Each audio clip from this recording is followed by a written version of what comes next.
নমস্কার বন্ধুরা, পম্পার কিচেনে আপনাদের সকলকে স্বাগত। আজ আমি আপনাদের সাথে অপূর্ব স্বাদের একটা মিষ্টির রেসিপি শেয়ার করব। অল্প কয়েকটা পাউরুটি আর দুধ হলেই আজকের এই মিষ্টিটা বানানো হয়ে যায়। এই মিষ্টিটা এতটাই টেস্টি হয় যে একবার খেলে দেখবেন অন্য মিষ্টি খাওয়ার আর ইচ্ছাই হবে না। শুধু তাই নয়, হঠাৎ করে বাড়িতে অতিথি এলে এই মিষ্টিটা খুব কম সময়ে ঝটপট আপনারা বানিয়েও নিতে পারেন। এই মিষ্টিটা যে একবার খাবে সেই আপনাকে ভীষণ প্রশংসা করবে। আশা করছি বাচ্চা থেকে বড় সবার ভীষণ ভালোও লাগবে। তাহলে চলুন দেরি না করে আজকের এই অপূর্ব স্বাদের মিষ্টির রেসিপিটা দেখে নেওয়া যাক। গুঁড়ো দুধের যে মিষ্টিটা বানাবো তার জন্য দেখুন, এখানে আমি গুঁড়ো দুধের প্যাকেট নিয়েছি। 10 টাকা দামের যে প্যাকেটগুলো হয় সেই 10 টাকা দামের গুঁড়ো দুধের প্যাকেট হলেই হবে। তো এই 10 টাকা দামের গুঁড়ো দুধের প্যাকেট এখানে আমি 4টে ব্যবহার করব। 4টে গুঁড়ো দুধের প্যাকেট হলেই কিন্তু আজকের মিষ্টিটা বানানো হয়ে যাবে। এই পাত্রের মধ্যে 4টে প্যাকেটের গুঁড়ো দুধ আমি ঢেলে নেব।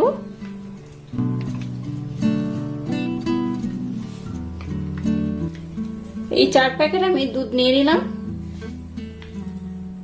এবার গ্যাসটাকে জেলে দিয়ে একটা কড়া বসিয়ে দিয়েছি, আর কড়ার মধ্যে দেখুন এই একটা বড় কাপে 1 কাপ আমি জল দিয়ে দেব। দেখুন আমি কিন্তু কাপটা বেশ বড় কাপ নিয়েছি, এরকম বড় কাপ বা 1 গ্লাস জল আমি এখানে দিয়ে দিলাম।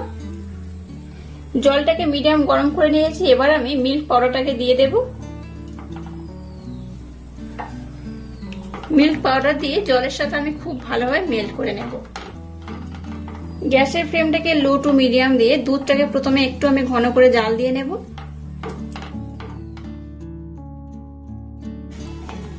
গ্যাসের ফ্লেমটাকে লো টু মিডিয়াম রেখে আমি কিন্তু দুধটাকে বেশ ঘন করে জাল দিয়ে নিয়েছি। আচ্ছা, এবার দেখুন এখান থেকে কিন্তু আমি 2 থেকে 3 ডাবু দুধ তুলে নেব। এই পরিমাণে দুধটাকে আমি উঠিয়ে নিলাম। এবার দেখুন লিকুইড দুধের মধ্যে আমি একটু কেশর দিয়ে এটাকে এইভাবে ভিজিয়ে রেখে দিয়েছিলাম আধ ঘন্টা আগে। তো আমি আপনাদের দেখানো হয়নি, আধ ঘন্টা আগে এটাকে আমি ভিজিয়ে রেখে দিয়েছিলাম। তার জন্য দেখুন কেশর দেওয়ার জন্য দারুণ একটা কালার চলে এসছে। এই কেশর মেশানো দুধটা এবার এই দুধের মধ্যে আমি দিয়ে দেব। কেশর মিশানো দুধটা দিলে কিন্তু দুধের স্মেলটা খুব সুন্দর হয়, খেতেও দারুণ লাগে, আর কালারটাও কিন্তু একদম চেঞ্জ হয়ে যায়। আবারও দুধটাকে আমি একটু ভালোভাবে ঘন করে ফুটিয়ে নেব। যে দুধটাকে আমি উঠিয়ে নিয়েছি সেই দুধটাকে আমি একটু ঠান্ডা করে নিয়েছি। সেই দুধ থেকে এখানে আমি 1.5 ডাবর মতো দুধ নিয়ে নিয়েছি। এবার দেখুন কাস্টার্ড পাউডার এখানে দিয়ে দেবো এই চামচের হাফ চামচ, একদম কম করে দিলাম। এবার এই ঠান্ডা দুধের সাথে কাস্টার্ড পাউডারটাকে আমি খুব ভালোভাবে মেল্ট করে নেব। এখানে কিন্তু খুব বেশি কাস্টার্ড পাউডার দেওয়ার দরকার নেই, হাফ চামচ দিলেই হবে। হাফ চামচ দিয়ে দুধের সাথে দেখুন এটাকে আমি খুব ভালোভাবে মেল্ট করে নিয়েছি। কেশর দেওয়ার পর দুধটাকে দেখুন আবার আমি একটু ঘন করে জাল দিয়ে নিয়েছি। এবার মিষ্টির জন্য এখানে 2 চামচ চিনি ব্যবহার করব। আপনারা যে যেমন মিষ্টি পছন্দ করেন সেইভাবে কিন্তু এই মিষ্টিটা ব্যবহার করবেন। আবারও গ্যাসের ফ্লেমটাকে লো টু মিডিয়াম দিয়ে দুধটাকে আমি ঘন করে জাল দিয়ে নেব। এখানে কিন্তু দুধের একটা ক্ষীর বানাতে হবে, দেখে বুঝতেই পারছেন। দুধটাকে আরেকটু আমি ঘন করে জাল দিয়ে নেব। চিনি দেওয়ার পর দুধটা কিন্তু একটু পাতলা হয়ে যায়, তাই আবারও গ্যাসের ফ্লেমটাকে লো টু মিডিয়াম দিয়ে দুধটাকে একটু ঘন করে জাল দিয়ে নেব। আবার এখানে আমি 1 চামচ মিল্ক পাউডার অ্যাড করব। এই গরম দুধে কিন্তু অ্যাড করতে হবে। গরম দুধে মিল্ক পাউডার দিলে কি হবে, এটা কিন্তু একটু দানা দানা হয়ে যাবে, যার জন্য কিন্তু দেখতেও সুন্দর লাগবে, খেতেও কিন্তু অসাধারণ হবে। দুধটাকে দেখুন আবারও ফুটিয়ে আমি একটু ঘন করে নিয়েছি। এবার দেখুন যে কাস্টার্ড পাউডারটাকে আমি খুব ভালোভাবে মেল্ট করলাম দুধের সাথে, সেটা এখানে আমি অল্প অল্প দিয়ে দেবো। একেবারে খুব বেশি দেবেন না, অল্প অল্প দেবেন, আর এইভাবে খুব ভালোভাবে এটাকে মিক্সড করবেন। সম্পূর্ণটা দিয়ে দিলাম। কাস্টার্ড পাউডার দেওয়ার পর গ্যাসের ফ্লেমটাকে একদম লো রেখে এটাকে একটু ভালোভাবে ঘন করে ফুটিয়ে জাল দিয়ে নিতে হবে।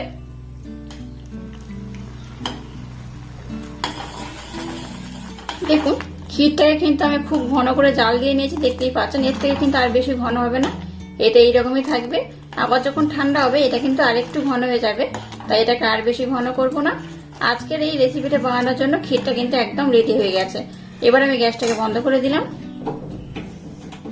এবার দেখুন এখানে নিয়ে নিয়েছি স্লাইস রুটি। এখানে আমি নিয়েছি 5টা রুটি, যদি আরো লাগে আরো ব্যবহার করব। যেমন আমরা ব্যবহার করবেন বা যতটা মিষ্টি বানাবেন তার উপর ডিপেন্ড করে কিন্তু এই রুটিটা লাগবে। এবার দেখুন একটা রুটি আমি নিয়ে নিলাম। রুটির এই ধারের পোর্শনগুলোকে আমি কেটে নেব। এই ধারের পোর্শন দিয়ে আপনারা কিন্তু ব্রেড ক্রাম্ব বানিয়ে নিতে পারেন। ধারের এই লাল পোর্শনটাকে আমি কেটে বাদ দেব।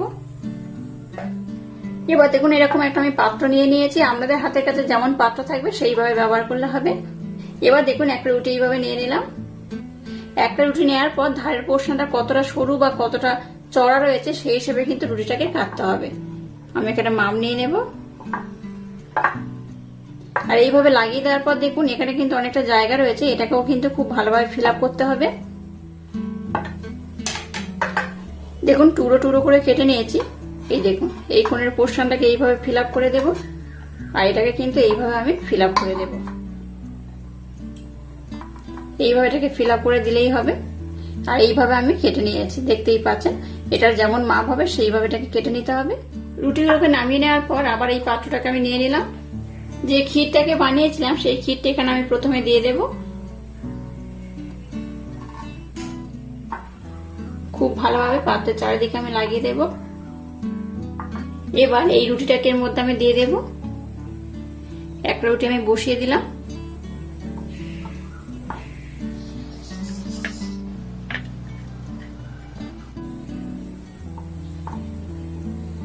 দেখুন এটাকে আমি খুব সুন্দর করে ফিল আপ করে দিয়েছি।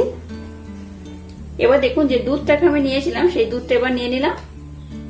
অল্প একটু দুধ আমি রেখে দিয়েছিলাম, দুধটাকে কিন্তু এই রুটির মধ্যে উপরে এইভাবে দিয়ে দিতে হবে। এবার দেখুন এটা আমাদের দেখানো হয়নি, এখানে আমি একটা শিরা বানিয়ে নিয়েছি। এখানে একটুখানি শিরা আমি বানিয়ে নিয়েছি। এখানে এলাচ পাউডার আর একটু কেশর দিয়ে একটা চিনির শিরা আমি বানিয়ে নিয়েছি একদম ঘন করে। দুধ আর হলে যেমন হয় ঠিক সেইভাবে কিন্তু এই শিরাটাকে বানাতে হবে। আর ঘনত্বটা থেকে বুঝতেই পারছেন বেশ ঘন হয়েছে। এবার এই শিরাটাকে আমি উপর থেকে এইভাবে দিয়ে দেব।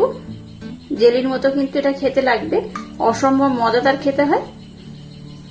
একবার আমার মতো এইভাবে এই মিষ্টিটা বানিয়ে দেখবেন, এতটাই টেস্টি হয়ে যায়। একবার খেলে দেখবেন আমাদের বারবার বানিয়ে খেতে ইচ্ছা হবে। এবার উপর থেকে আবার ওই ক্ষীরটাকে আমি দিয়ে দেব।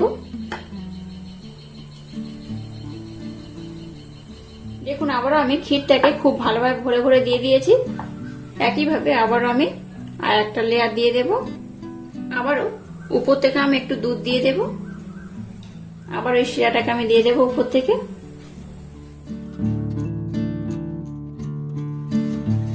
এবার দেখুন একটা আমি ফয়েল পেপার নিয়ে নিলাম। ফয়েল পেপার দিয়ে এইভাবে কিন্তু মুখটাকে খুব ভালোভাবে আমি কভার করে দেব।